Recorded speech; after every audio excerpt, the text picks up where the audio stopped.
তুমি কি জানো প্রতিটা স্বপ্ন একদিন বাস্তব হয়, যদি তুমি সেই স্বপ্নের জন্য নিজেকে উৎসর্গ করতে পারো। যে মানুষ নিজের লক্ষ্যকে নিজের নিঃশ্বাসের মতো করে ভালোবাসে তার লক্ষ্য পূরণ হবেই।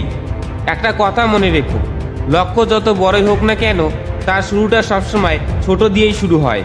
তুমি হয়তো আজ একা লড়ছো, সবাই তোমাকে অবহেলা করছে, কেউ বিশ্বাস করছে না, কিন্তু একটা দিন আসবে যখন ঠিক এই অবিশ্বাস তোমার সবচেয়ে বড় শক্তি হয়ে উঠবে।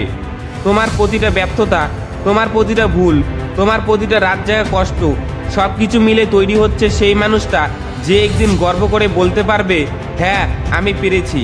লক্ষ্যের পথে হাঁটা অত সহজ নয়, যদি সহজ হতো তাহলে সবাই পারত। কখনো কখনো মনে হবে তুমি আর পারছো না, সব কিছু শেষ, সবাই এগিয়ে যাচ্ছে, শুধু তুমি পড়ে যাচ্ছ বারবার। কিন্তু ঠিক সেই মুহূর্তেই তোমাকে ঘুরে দাঁড়াতে হবে, কারণ এই লড়াইটাই তোমাকে গড়ে তুলছে। তুমি যদি হাল ছেড়ে দাও তাহলে তোমার স্বপ্নটা কখনোই আলো দেখবে না। প্রতিদিন সকালে আয়নার সামনে দাঁড়িয়ে তুমি নিজের চোখের দিকে তাকিয়ে বলো, আমার লক্ষ্য পূরণ হবেই। যত বাধাই আসুক, যতবারই পড়ে যাই, আমি থামবো না।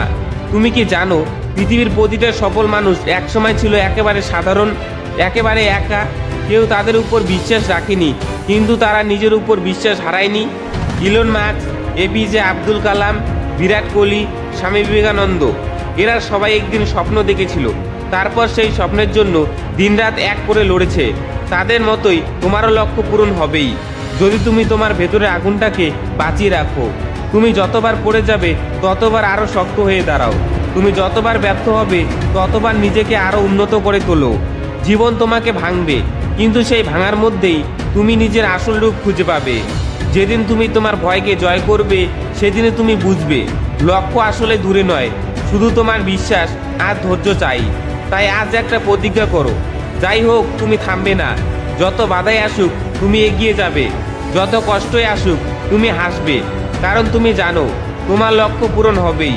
তুমি পারবে, তুমি জন্মেছো জেতার জন্য, তুমি জন্মেছো নিজের স্বপ্নকে সত্যি করার জন্য। মনে রেখো, যে মানুষ নিজের লক্ষ্যকে ভালোবাসে তার জীবন একদিন পৃথিবীর অনুপ্রেরণা হয়ে ওঠে। তুমি শুধু নিজেকে বলো, আমার লক্ষ্য পূরণ হবেই।